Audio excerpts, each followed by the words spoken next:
यही मैं आपसे पूछूंगा बिलाल सर कि कपड़ों के रंग से पहचान लेता हूं, मुसलमान भैंस खोल ले जाएंगे, मंगलसूत्र ले जाएंगे, तमाम चीजें, और फिर इस तरीके का एक स्वांग करना, क्योंकि ब्लेम यही स्वांग किया करते हैं वो बार बार। क्या जनता बार बार भ्रम में आएगी क्या? ये जो कहते हैं ना, काट की हांडी बार बार नहीं चढ़ा करती है। बिलाल सर। देखिए संजीव जी, प्राइम मिनिस्टर की जो राजनीतिक शैली है वो बहुत ज्यादा चतुर हैं, बहुत एक्सट्रीमली स्मार्ट हैं वो। और एक टर्मिनोलॉजी होती है कि स्ट्रेटेजिकल फ्लेक्सिबल हैं, वो परिस्थितियों के अनुरूप फौरन रंग बदल लेते हैं। आपने देखा होगा कि कहावत है कि तोता आंखें बदल लेता है, तो यहाँ प्रधानमंत्री अपने आप को स्ट्रेटेजिकली बदल लेते हैं। ये प्राइम मिनिस्टर थे जो कहते थे कि पसमानदा अल्पसंख्यकों के पास जाना चाहिए कर्नाटक के चुनाव हारने के बाद। फिर लोकसभा चुनाव में क्या बोलने लगे। फिर उसके बाद आपने देखा होगा मध्य प्रदेश राजस्थान के चुनाव में किस पैटर्न पे चुनाव लड़ा। और जब आप संघ प्रमुख के एक अलग किस्म के स्वर आए हैं तो और उसके बाद जिस तरह से योगी जी ने एक डिफरेंट लाइन ली थी, तो अब प्राइम मिनिस्टर ने ख्वाजा अजमेर शरीफ की दरगाह पर चादर भिजवा दी। तो प्राइम मिनिस्टर कब कहां ट्यून कर लें अपने आप को अपने राजनीतिक हित के लिए, वो ये उनकी स्ट्रेटेजिकल फ्लेक्सिबिलिटी में मानता हूं। और वो परिस्थितियों के अनुरूप चलना जानते हैं, इसीलिए वो मोदी जी है। फिलहाल जब देख रहे हैं कि भागवत जी के बयान के बाद उत्तर प्रदेश के ट्रोल आर्मी और योगी आदित्यनाथ का वही रुख है, तो प्राइम मिनिस्टर ने अपने आप को संघ के साथ ट्यून कर लिया और अपने दुश्मन योगी आदित्यनाथ पर निशाना साध लिया कि भाई मैं तो संघ के साथ हूं, अब योगी जी तुम देखो तुम किसके साथ हो, या तो तुम भी सुधर जाओ।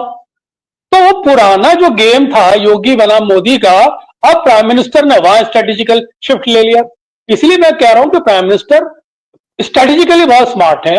अब वो संघ के साथ ट्यून कर गए, अब फ्लेक्सिबल हो गए, अब बड़े उदारवादी हो गए, संघ प्रमुख की लाइन को ड्रॉ करने लगे, क्योंकि निशाना योगी है और योगी को उन्होंने फिक्स करना चाहा कि तुम या तो तुम सुधर जाओ वरना संघ मेरे साथ है फिलहाल, क्योंकि मैं संघ को फॉलो कर रहा हूं, तुम भी फॉलो करो।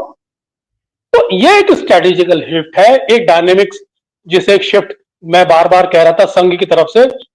उन बदलती परिस्थितियों में प्राइम मिनिस्टर ने अपना आपको फौरन बदल लिया और अपनी राजनीति साध ली। और चुनाव है, दिल्ली के अंदर भी है, फिर बिहार में भी चुनाव है। तो बदलती परिस्थितियों में, बदलते हालात में प्राइम मिनिस्टर कुछ भी कर लेते हैं, यही प्राइम मिनिस्टर, इसलिए वो नरेंद्र मोदी जी है।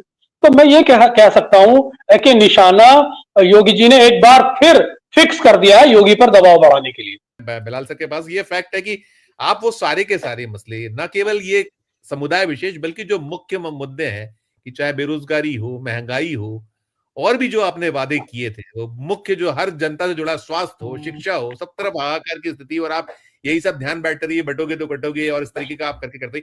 मैं सभी से पूछूंगा बिलाल सर, आपसे लेकर वापस सुनील सर तक चले जाऊंगा। एक तो क्या जो ये ऐसा हमला, ऐसा जो जो अभी हम देख रहे हैं, ये जो इसके बाद दोनों मसलों के बाद इतनी मजम्मत नहीं देखी कि आप पूरा भरा पड़ा है सोशल मीडिया, मोदी जी को कंडेम्ड कर रहा है लगातार लोग, और उनके अपने लोग बहुत बड़ी संख्या में। तो चौतरफा घिर जाने की वजह से, और ये जो चाहे दबाव हो भागवत साहब का, या जो राहुल गांधी की आप पिछ पर अगर हम देख रहे थे, ये जो जब चादर वाला मामला चल रहा था, तो हमने वो संसदीय कार्य मंत्री जी के बयानों को देखा, वो कह रहे थे कि साहब भाईचारा और मोहब्बत की बात, मोहब्बत भी उनके उसमें आया था, मोहब्बत की दुकान जो राहुल गांधी बहुत बात करते हैं। कैसे देखें, कैसे लें, सभी से मैं इसी पे टिप्पणी चाहूंगा। बिलाल सर आपसे लेकर वापस सुनील सर तक जाऊंगा जी। संजीव जी, मैंने तो आपको पहले शॉर्ट में भी कहा था, इसी मुख्य बिंदु पर जिस पर आपने वार्ता रखी, उसका एक मैंने राजनीतिक दृष्टिकोण रखा। दरअसल ये जो ट्रोल आर्मी है, ये तो आउट ऑफ कंट्रोल है, ये तो स्प्लिंटर्स की तरह है, ये ऑटो मोड पे चली गई है। और इनके माध्यम से जो पत्थर मारे जा रहे हैं, ये इनकी फितरत का हिस्सा है। ये इनके अंदर जो घृणा एक घर कर गई उसका हिस्सा है। एक पुरानी कहावत है संजीव जी के, बुराई घर के बाहर शुरू होती है, खत्म घर के अंदर आकर होती है। बहुत बढ़िया।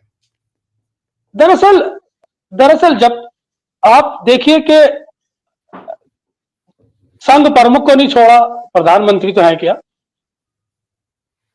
पत्थर पत्थर कभी चेहरा नहीं देखते, उनके लिए सर महत्वपूर्ण होता है। वो जब बरसते हैं तो ये नहीं देखते कि वो किस पर पड़ रहा है। वही हो रहा है कि जो एक कॉन्स्टिट्यूंसी बनाई गई थी वो एक नीति से बाहर चली गई है और एक ऑटो मोड पर है, किसी के नियंत्रण में नहीं है। उसी को नियंत्रण में लाने की सारी कोशिश है। साथ ही साथ एक राजनीति भी है कि जो एक देश के अंदर इस विरोध, इस सेंटिमेंट के अगेंस्ट जो एक पॉलिटिक्स डेवलप हुई है उसको भी कैटर कर लिया जाए, उस सेंटिमेंट को भी, उस सेंटिमेंट के पत्ते को भी अपने पास रख लिया जाए।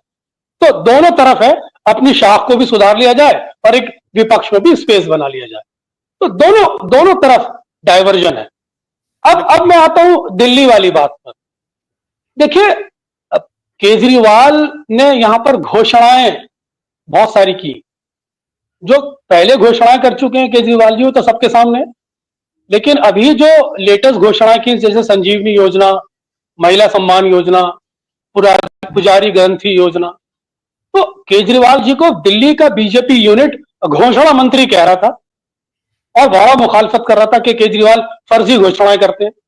तो मैं ये केजरीवाल जी की जीत मानूंगा कि उन्होंने प्रधानमंत्री को भी घोषणा करने पे मजबूर कर दिया है और अपने प्लेटफॉर्म पे लाके खड़ा कर दिया है कि बिना घोषणाओं के, बिना सुविधाओं के और बिना लुक्रेटिव्स के पॉलिटिक्स नहीं कर सकते मेरे सामने। प्रधानमंत्री कहा था घोषणाएं करेंगे, अपनी पिच पे लाके खड़ा कर लिया है। ये दबाव है केजरीवाल की घोषणाओं का, जो प्रधानमंत्री को एक भविष्य में घोषणाएं करनी पड़ रही है कि मैं 45,000 करोड़ की योजना दूंगा, मैं गरीबों के इतने फ्लैट बना के दूंगा। अगर केंद्र सरकार को दिल्ली के विकास का इतना ही फिक्र होती तो फिर अपने लेफ्टिनेंट गवर्नर को कहते कि वो केजरीवाल के विकास के कार्यक्रम में अड़ंगे न लगाए। तो मैं आपको फिर ये कह रहा हूं, Kejriwal finally brought prime minister on his pitch to play equally and it was the politics of the Kejriwal who finally wins in Delhi के प्रधानमंत्री भी उनके पिच पर आके खेलने के मजबूर है।